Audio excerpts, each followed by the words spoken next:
Ձին կապված էր Սյանը, բայց եկավ Սատանան և բաց թողեց նրան։ Ձին մոտեցավ գյուղացու արտին և սկսեց փչացնել այն։ Գյուղացին բարկացավ,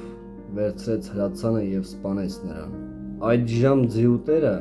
նույնպես բարկացավ, վերցրեց հրացանը և վրեժ լուծեց գյուղացուց։ Գյուղացու կինը, տեսնելով այդ ամենը, սպանեց ձիու տիրոջը։ Այդ ժամանակ ձիու տիրոջ որդին բարկացավ ու սպանեց գյուղացու կնոջը։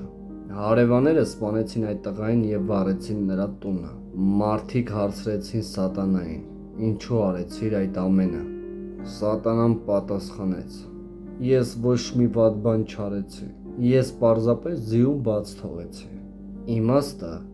հետևյալումն է. Սատանան անում է միայն այնպիսի պարզ և անմեղ բաներ, իսկ մնացածը մենք ինքներս ենք անում։ Նա գիտի, որ չարը ապրում է մեր սրտերում։ Ահա թե ինչու մենք պետք է լավ մտածենք նախքան գործելը։ Հիշեք, բառը ուժ ունի։ Լավ մտածեք խոսելուց և գործելուց առաջ։